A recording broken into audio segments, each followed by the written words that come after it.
اعوذ باللہ من الشیطان الرجیم بسم اللہ الرحمن الرحیم۔ میں امید کرتا ہوں تمام سامعین و ناظرین خیریت سے ہوں گے۔ آج کا واقعہ حضرت فضیل بن عیاض رحمۃ اللہ علیہ کی ذات مبارکہ سے منسوب ہے اور یہ واقعہ کتاب روشنی کے مینار سے اخذ کیا گیا ہے۔ تو چلیے چلتے ہیں واقعہ کی طرف۔ جنگل میں ایک نوجوان سر پہ ٹوپی رکھے، چہرے پہ خوبصورت داڑھی سجائے، جنگل کی ناہموار زمین پر مسلح بچھائے خدا کی عبادت و تسبیح میں مشغول ہے۔ اس کے چہرے کی معصومیت ایسی ہے کہ دیکھنے والے اس سے متاثر ہوں۔ اس جنگل کے لیے مشہور ہے کہ اس جنگل میں راہزنوں کا ایک خطرناک گروہ ہے جس نے ہزاروں قافلوں کو لوٹا، ہزاروں لوگوں کو ان کے مال و اسباب سے محروم کر دیا اور سینکڑوں لوگوں کو موت کے گھاٹ اتار دیا۔ آج پھر اس جنگل سے ایک بدقسمت قافلے نے گزرنا تھا۔ قافلے میں موجود تمام لوگ اسی بات پر بحث کر رہے تھے کہ کیا ہم بھی دوسرے قافلے والوں کی طرح لٹ جائیں گے یا زندہ و سلامت یہاں سے گزر جائیں گے۔ قافلہ جب جنگل میں داخل ہوتا ہے تو تمام گھوڑوں اور اونٹوں کے گلوں سے گھنٹیاں اتار لی جاتی ہیں تاکہ ان کی آواز راہزنوں کو سنائی نہ دے، اور تمام قافلے والے اپنے اپنے ہتھیار اپنے ہاتھوں میں پکڑ لیتے ہیں تاکہ حملے کی صورت میں جواب دے سکیں۔ قافلے والوں میں ایک تاجر بہت ہوشیار ہوتا ہے، اس کو وہ نوجوان نظر آ جاتا ہے جو نماز پڑھ رہا ہے، خدا کی عبادت کر رہا ہے۔ وہ دوڑتا ہوا اس کے پاس جاتا ہے اور کہتا ہے کہ اے نوجوان، میں نے تمہیں پہچان لیا، تم خدا کے نیک بندے ہو۔ وہ اس کی خوشامد کرتا ہے اور کہتا ہے کہ میں تمہیں اپنا سامان بطور امانت دے کے جا رہا ہوں کیونکہ اس جنگل میں مجھے لٹ جانے کا ڈر ہے۔ جب میں واپس آؤں گا تو تم سے اپنا سامان لے لوں گا۔ وہ اپنا سامان اس کو دیتا ہے اور پھر قافلے میں شامل ہو جاتا ہے۔ قافلہ جنگل میں تھوڑے ہی اندر جاتا ہے کہ راہزنوں کا گروہ ان پر حملہ آور ہوتا ہے۔ پہلے تو قافلے والے مزاحمت کرتے ہیں، مگر جب ان کے آدمی مارے جاتے ہیں تو وہ اپنا تمام مال و اسباب ان کو دے دیتے ہیں اور واپس پلٹ آتے ہیں۔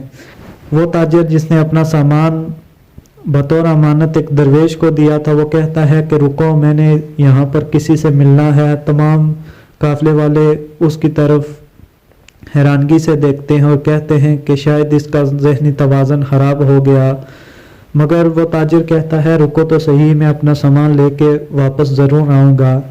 وہ تاجر اس مقررہ جگہ پر پہنچتا ہے جہاں پر وہ درویش خدا کی عبادت کر رہا تھا، مگر اس کی حیرانگی اور پریشانگی اس وقت انتہا کو پہنچ جاتی ہے جب وہ یہ دیکھتا ہے کہ وہ درویش جس کو اس نے اپنا سامان بطور امانت دیا ہے وہ اصل میں ان راہزنوں کا سربراہ ہے، اور تمام راہزن اس کے ارد گرد بیٹھے ہوئے ہیں اور وہ ان میں مال کی مساوی تقسیم کر رہا ہے۔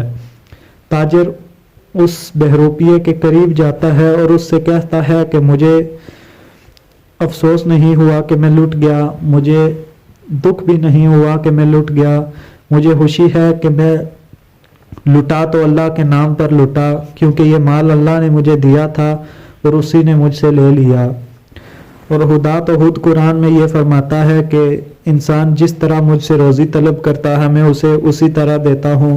دیکھو تم حرام کی روزی طلب کر رہے ہو اور خدا تم کو دے رہا ہے۔ تاجر کے ان الفاظ نے اس بہروپیے کے دل میں ایک ایسی آگ لگائی جس نے اس کو اندر سے جھنجھوڑ کے رکھ دیا۔ وہ سردار یہ سوچتا ہے کہ یہ کیسی زندگی ہے جو میں گزار رہا ہوں۔ وہ ان تمام کاروائیوں کو چھوڑتا ہے اور ایک صحرا میں جا کر گوشہ نشینی اختیار کر لیتا ہے۔ وہ وہیں پر عبادت کرتا ہے، روزے رکھتا ہے۔